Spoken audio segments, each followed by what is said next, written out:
Welcome to the first video on the channel in 2014. I'm very excited for this one. It's the first video I've shot with my brand new camera that I got for Christmas, so I'm very excited for the better video quality that this camera does. So I'm really excited for what I'm going to be able to do with this camera on the channel.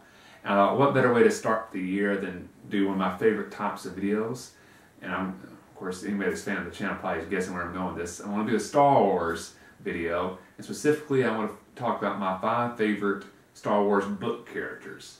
Now, these would be characters who were introduced in the books and have not appeared in the movies. So, for example, Luke Skywalker, Han Solo, Chewbacca, I consider those more movie characters because that's where they were first introduced. I'm referring to characters who were introduced first to the Star Wars universe in the books. So these are my 5 favorites.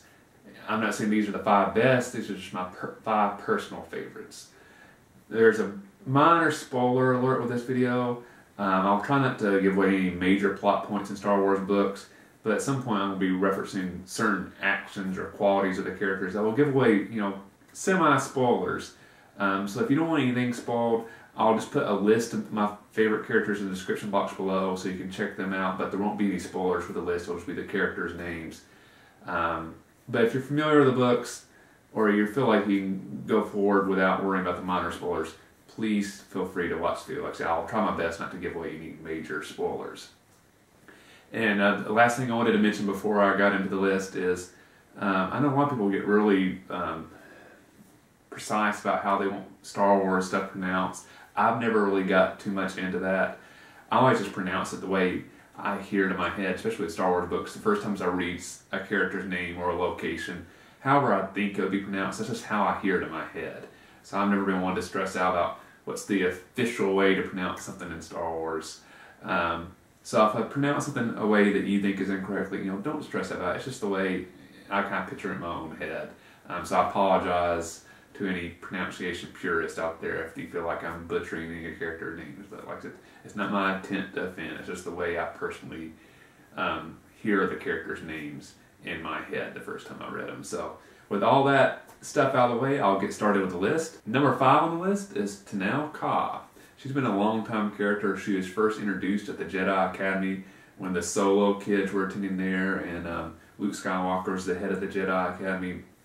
Of course, now she's an adult. She's a queen of the Heaps Consortium, so you got a chance to see her character evolve. The thing I really enjoyed the most about her character is how her characters become so much more in-depth. When she was first introduced at the Jedi Academy, she was very much a one-dimensional character. She was very much a warrior. That was her one focus. Her personality was very robotic in nature, had little to no personality other than, very emotionless. I almost describe it kind of Spock-like, that type of personality, except focused more on the warrior side. So, when she was first introduced, I wasn't too much in the character, but over the period, the authors who really flushed out her character, and she's really became a multi-dimensional character. Her personality's evolved. She's become a great warrior, a great friend, a great leader of her kingdom. She's just a wonderful character. The one thing I don't like about her is that for some reason she's not in that many books. She'll appear in one or a little series, and then she'll go 7 or 8 books without being mentioned at all, and then she'll reappear. I wish she was in the books more often than she is, because I always enjoy it when she's there. It always seems like the storyline is more interesting when she's around, which is truly the mark of a great character. So that's why she's number 5 on my list. Number 4 on the list is Gilead Pellaeon, and that's one of these ones I'm sure I'm mispronouncing. A longtime soldier for the Empire. When he's first introduced, he's more of a lower-ranking officer, a captain, not too lower-ranking when I think about it. But he's first really introduced as kind of the subordinate for Grand Admiral Thrawn.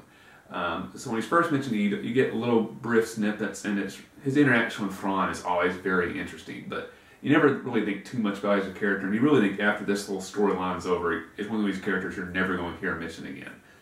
But he's been a steady force in Star Wars books ever since he is first mentioned, until eventually he becomes the head of the Imperial Remnant. What I've always enjoyed about him is it really kind of shows you the moral ambiguity of the Star Wars universe. It's not just strictly black and white. There's different levels of what's good and what's evil. And Pellaeon is very much in that vein, because even though he works for the bad guys and he's with the Empire, but he really is a good guy that just really thinks the Empire has the best way to govern the universe, but he fully understands that people that have led it in the past have been horrible people. I think he just thinks if the right person was in charge, the Empire would be the best way to rule the universe, about bringing peace and stability, but at the same time, you know, being fair and not necessarily being, you know, brutal in a dictatorship. So it's all interesting when he's involved in the storyline.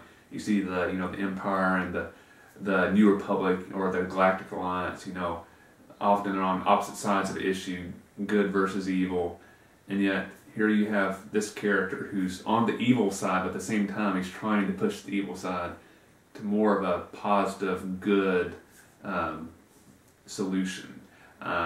He's always a fascinating character. He never really hurts the storyline. Sometimes you feel like when our character's there, like, well, if you took this character out, the storyline would be just as good. If you take his character out of a lot of storylines, the storyline really would suffer, because a lot of times he is the moral compass for the storyline, especially on the Imperial side. So that's why he's number 4 on my list. Number 3 on my list is Jaina Solo, the daughter of Han and Leia. Of course, she's first introduced as a child, and I've really enjoyed the direction that the authors have taken her over the course of the books. We're basically at the point now she's posed to basically be Luke's successor as the most powerful Jedi in the universe. She's been given the title Sword of the Jedi, but she's very much more than a warrior. She really has also embraced the more spiritual side of the Force and all the other leadership qualities that a great Jedi has, not just being a great warrior. But one aspect of her character that I really enjoy a lot is that she's really been fully committed to being more than just a Jedi. She wants to be a great friend. She wants to be a great family member. She really wants to have a family. She wants to try to have, you know, a somewhat normal life outside of being a member of the most powerful family in the universe and one of being the most powerful Jedis. She just wants, you know, the normal things everybody has: friends, family, and love. And I've always enjoyed that aspect of her. I've never found her character annoying. Some of the characters that were introduced as kids, there'll be periods where they go through a really super annoying phase. I've never felt like she went through those where I was just tired of reading about her. I just really enjoyed the course of watching her character grow up until she's a full-fledged adult now in a leadership role. And I'm really interested to see where they take her character in the future. My second favorite character is Mara Jade Skywalker.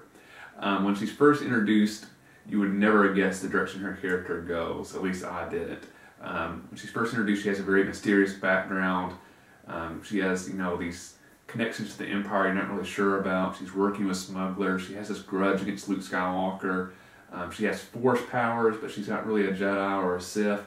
So you don't know what's going on with her. And just to see her character evolve over time has been fascinating. I always enjoy when they explore her backstory as well, because she has a very interesting backstory. And her and Luke relationships is absolutely beautiful. They've really become my favorite relationship. To me, they're the best love story in the Star Wars universe. She really becomes a huge, I want to say a moral compass on the Jedi side. A lot of times she's one that really reins in the other individuals, Luke or Leia, and kind of unites them in a true purpose, where sometimes it can be hard to get everybody going in the right direction. She does her best to keep everybody going in the right direction, be it her family or the Jedi Order or the New Republic / Galactic Alliance. That's one reason why I've always loved her character. Her relationship with Luke is just amazing. Anytime it was a Luke-Mara storyline, I knew I was going to enjoy that book. My favorite character of all time, I'm sure it's easy to guess because I've mentioned it on this channel before, is Grand Admiral Thrawn. By far my favorite Star Wars book character, and really honestly he's my favorite Star Wars character, period. Better than any movie character, any book character, he's my favorite of any genre. I love him so much that I so much hope the new Star Wars movies will be based on the Thrawn trilogy, where he's introduced and his storyline really plays out. I doubt it will happen, but I would be so happy, even if Thrawn is a minor character in the movies, just to see him on the big screen would be amazing. He is such a fascinating character. He is so super intelligent. I always enjoyed trying to guess along with him. It's like, what is his master plan? We were never able to guess what he was going. And once his plan played out, wow, he is so smart. How he gained insight into other cultures through their artwork and watching the battles, how he'd be able to draw, from a short observation to basically understanding all the stuff they'd be doing in the future when presented with certain situations was just fascinating. His backstory is always interesting. I've always enjoyed books of it. Went back and explored his backstory. I've always really found it fascinating how his plans kind of unraveled. Even though he's a super genius, the good side never really outthought him. He was almost always beat him by luck. So he kind of helped elevate his military genius side of it. The fact that they really never beat him on a tactical way is always by pure luck that they managed to spoil Thrawn's plans. By far my favorite Star Wars villain of all time and my favorite Star Wars character, period. And please let him be in the movies. It made me so happy. So anyway, I hope you enjoyed this list of my 5 favorite Star Wars book characters. Please let me know in the comment section below if you have any book characters that you really love that I did not mention on the list. I'd love to see what characters you're really into and find interesting, and I'll let you know what I think about them when I see your comments. Hope you enjoyed the video, and I'll see you the next time.